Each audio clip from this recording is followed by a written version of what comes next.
Dear students, welcome to my YouTube channel Anant Gyan by सज्जन। इस channel में आप सभी का हार्दिक स्वागत है।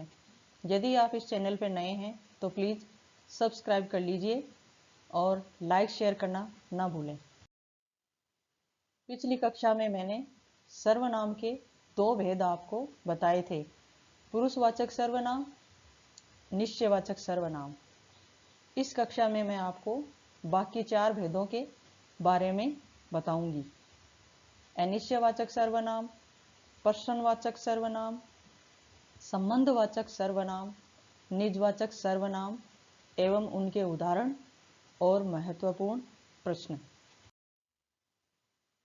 सर्वनाम का तीसरा भेद है अनिश्चयवाचक सर्वनाम, जिसकी परिभाषा इस प्रकार है। किसी अनिश्चित व्यक्ति, वस्तु, घटना या व्यापार के लिए प्रयोग में आने वाले सर्वनाम अनिश्चयवाचक सर्वनाम कहलाते हैं।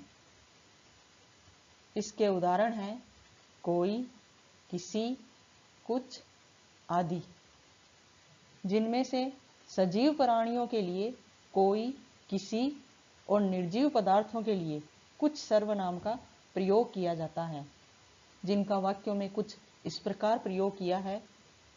शायद बाहर कोई आया है, किसी से कुछ मत कहो। इन दोनों वाक्यों में कोई और किसी और कुछ, इन उदाहरणों का प्रयोग हुआ है, जो अनिश्चयवाचक सर्वनाम के उदाहरण हैं। अनिश्चयवाचक सर्वनाम में हमें यह ज्ञात नहीं होता कि घटना के बारे में निश्चित है या नहीं। चौथा भेद है प्रश्नवाचक सर्वनाम, जिसकी परिभाषा ये है। किसी वस्तु, घटना या व्यापार के विषय में प्रश्न का बोध कराने वाले शब्द प्रश्नवाचक सर्वनाम कहलाते हैं। इसके उदाहरण इस प्रकार हैं कौन, किसे, कब, क्या आदि। इनमें भी कौन, किसे, किसने आदि संज्ञाओं का प्रयोग प्राणीवाचक संज्ञाओं के लिए किया जाता है और क्या अप्राणीवाचक मतलब निर्जीव पदार्थों के लिए इसका प्रयोग होता है। इसके कुछ उदाहरण हैं। कवियों को किसने आमंत्रित किया। यहाँ प्रश्न पूछा जा रहा है कि कवियों को किसने आमंत्रित किया। इस वाक्य में प्रश्न का बोध हो रहा है, इसलिए यहाँ प्रश्नवाचक सर्वनाम है। पांचवा भेद है संबंधवाचक सर्वनाम, जिसकी परिभाषा निम्नलिखित है। जिन सर्वनाम शब्दों का प्रयोग संबंध प्रकट करने के लिए किया जाता है या जो प्रधान वाक्य से संबंधित वाक्यों का संबंध जोड़ने का कार्य करते हैं, उन्हें संबंधवाचक सर्वनाम कहते हैं।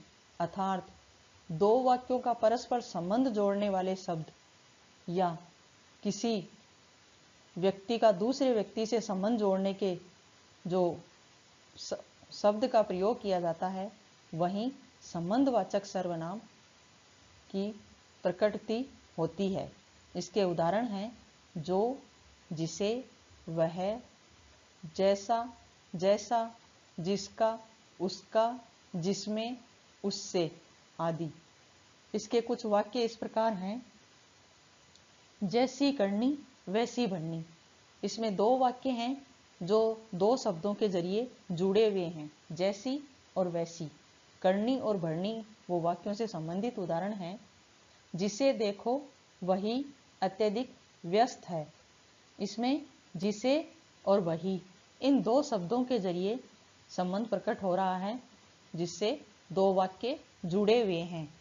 परस्पर दो वाक्यों को जोड़ने वाले शब्द संबंध जोड़ने का कार्य करते हैं, वही संबंधवाचक सर्वनाम कहलाते हैं। छठा भेद है निजवाचक सर्वनाम। जैसे कि इस वाक्य के शब्द से ही हमें प्रकट हो रहा है, निज मतलब अपना, जो स्वयं के लिए प्रयोग करते हैं, जिसकी परिभाषा इस प्रकार है। ऐसे सर्वनाम शब्द जिनका प्रयोग कर्ता के लिए या कर्ता के साथ अपनत्व या अपनेपन को प्रकट करने के लिए किया जाता है वे निजवाचक सर्वनाम कहलाते हैं, जिसके उदाहरण हैं आप, अपने आप, स्वयं, खुद आदि। इनका मैं कुछ वाक्यों में उदाहरण पेश कर रही हूँ। जैसे कि एक व्यक्ति कह रहा है मैं अपने आप कार्यालय ढूंढ लूँगा, जिसमें वह स्वयं पर जिम्मेदारी डाल रहा है, स्वयं के लिए कह रहा है। दूसरा, आप स्वयं चलकर निरीक्षण कर लीजिए, इसमें भी स्वयं के लिए उदाहरण का प्रयोग हुआ है। इसलिए ऐसे शब्द जिनका प्रयोग हम खुद के लिए करते हैं, स्वयं के लिए करते हैं, या हमारे साथ किसी व्यक्ति है उसके लिए करते हैं, अपनत्व प्रकट करने के लिए, वहाँ निजवाचक सर्वनाम की प्रकृति होती है। आगे अनिश्चयवाचक, प्रश्नवाचक, संबंधवाचक एवं निजवाचक सर्वनाम के जुड़े हुए कुछ महत्वपूर्ण प्रश्नों को मैं आपको समझा रही हूँ, जिसमें से पहला प्रश्न है कौन, क्या, कोई अनिश्चयवाचक सर्वनाम है। इनमें उत्तर सही है कोई। कोई सही उत्तर इसलिए है क्योंकि इसमें हमें निश्चित ज्ञान नहीं है कि वहाँ कौन है, लेकिन कोई है जरूर। दूसरा प्रश्न है संबंधवाचक सर्वनाम के उदाहरण, जिसका उत्तर है जो, जिसका, उसका, उनका आदि।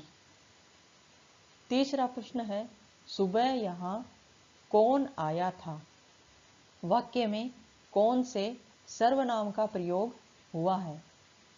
कौन, क्या, किसे आदि उदाहरण प्रश्नवाचक सर्वनाम के हैं, इसलिए यहाँ कौन शब्द प्रश्नवाचक सर्वनाम का उदाहरण है, इसलिए इसका उत्तर प्रश्नवाचक सर्वनाम है। चौथा प्रश्न है निजवाचक सर्वनाम का एक उदाहरण बताइए। इसके उदाहरण बहुत से हैं, जिसमें से एक मैंने यहाँ लिखा है उसने खुद ही परेशानी मोल ली है, यानी कि वह स्वयं पे ले रहा है, खुद के लिए ये वाक्य कह रहा है उसने खुद ही परेशानी मोल ली है।